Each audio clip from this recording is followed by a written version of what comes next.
हर हर महादेव, ओम नमः शिवाय। भाइयों बहनों, पिछले एपिसोड में आप सबने सुना मेरी कथा में कि त्रेता युग में एक बालक जन्मा जो रावण था और उसके जन्म की कहानी सुनी। अब आगे बढ़ते हैं और जो उसकी माँ कैकेसी थी जिन्होंने रावण को जन्म दिया, कुछ बातें कुछ कहानियां उनके बारे में आपको बताता हूँ।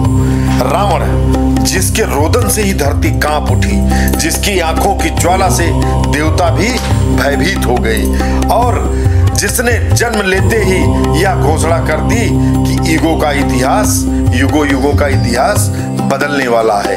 आज मैं आपको उस जन्म की गहराइयां बताऊंगा, उस रहस्य के बारे में बताऊंगा जो छिपा है रावण की माता कैकेसी के गर्भ में। सुनो साधकों, कैकेसी कोई साधारण स्त्री नहीं थी, वह असुर कुल की कन्या थी और असुरों का रक्त स्वयं में ही एक साप माना जाता है। ये सब तो आप सब जानते हैं। उसके पिता थे सुमाति, राक्षसों का महाप्रतापी राजा था सुमाति, जिसकी कन्या थी केकसी और केकसी की संतान थी रावण। राक्षसों का महाप्रतापी राजा उसके पिता थे सुमाली चाहता था कि उसका वंश फिर से तीनों लोकों पर शासन करे। वह जानता था यदि उसकी कन्या किसी महर्षि से विवाह करेगी तो उसकी संतान में ऋषि असुरों का बल दोनों मिक्स हो जाएंगे और वही संतान देवताओं को आगे चल के टक्कर दे सकती है। भाइयों बहनों, यही कारण था कि सुमाति ने अपनी कन्या कैकेसी को आदेश दिया कि जाओ कैकेसी, कोई ऐसे ऋषि को ढूंढो जो तपस्या में महान हो पर वासना से मुक्त ना हो। तुम्हारी संतान वही होगी जो मेरे साम्राज्य फिर से जगा देगी। कैकेसी पहुंची ऋषि विशस्वा के पास। कैकेसी ने ऋषि से विवाह का प्रस्ताव रखा। विशस्वा जानते थे कि यह विवाह अशुभ है। उन्होंने आकाश की ओर देखा और कैकेसी से कहा कि तुम राक्षस वंश की कन्या हो, यदि तुम्हारा गर्भ ठहरेगा तो उससे जन्मे बालक राक्षसी प्रवृत्ति के होंगे। उनमें ज्ञान तो होगा पर अहंकार उसका अधिक होगा। वह शक्तिशाली होंगे, वह विनाशकारी भी होंगी। क्या तुम इसके लिए तैयार हो? कैकेसी ने दृढ़ता से उत्तर दिया, हाँ मैं तैयार हूँ। मेरी संतान दुनिया की सबसे शक्तिशाली संतान बनेगी और पूरी दुनिया पे राज करेगी। यहीं से गर्भ में वह बीज पड़ा जिसने आगे चलकर रावण को जन्म दिया। गर्भ ठहरते ही पूरे वातावरण में विचित्र घटनाएं होने लगी। ऋषियों ने कहा यह गर्भ अशुभ है। ज्योतिषियों ने आकाश में देखा, ग्रह नक्षत्र ऐसे संयोग बना रहे हैं, यह बालक देवताओं से भी ऊपर की चीज होगा। धरती पर भूकंप, आकाश में उल्कापात, पशुओं का असामान्य व्यवहार, यह सब संकेत थे कि यह गर्भ कैकेसी का श्रापित है। कहा जाता है जब कैकेसी गर्भवती थी तो उसके सपनों में रोज आग की लपटें उठती थी।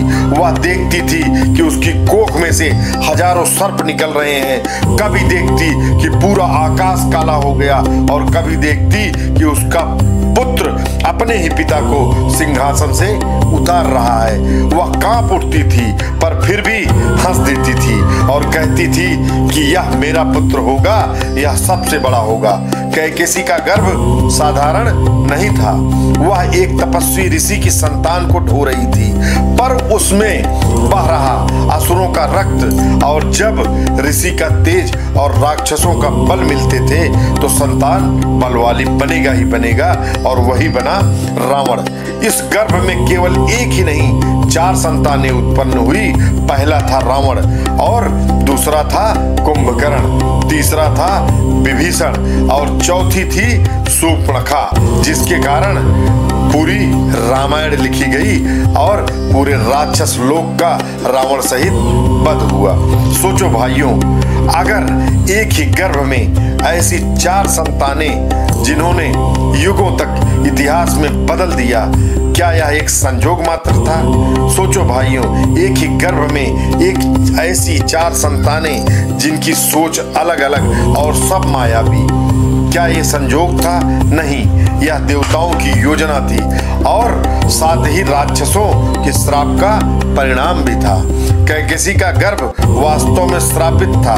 श्रापित इसलिए कि उसमें से पैदा होने वाला हर बच्चा या तो अधर्म का कारण बनेगा या अधर्म के अंत का कारण बनेगा। रावण और कुंभकर्ण अधर्म के प्रतीक है, विभीषण अधर्म के अंत का साधन और शूर्पणखा जिसने वह चिंगारी दी जिससे लंका का सर्वनाश हुआ।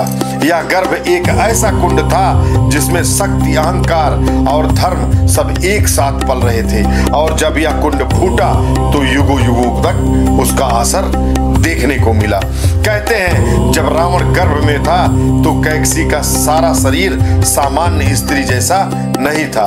उसकी आंखें लाल रहती थी, उसका चेहरा भयानक होता था और उसकी आंखें चमचमाने लगती थी, तिलमिलाने लगती थी और उसकी आवाज गूंजती थी तो राक्षस डर जाते थे। लोग कहते हैं यह स्त्री गर्भवती नहीं है, यह विनाश की पोथी है। सोचो अगर जन्म से पहले रावण का इतना आतंक था तो जन्म के बाद कैसे रहा होगा।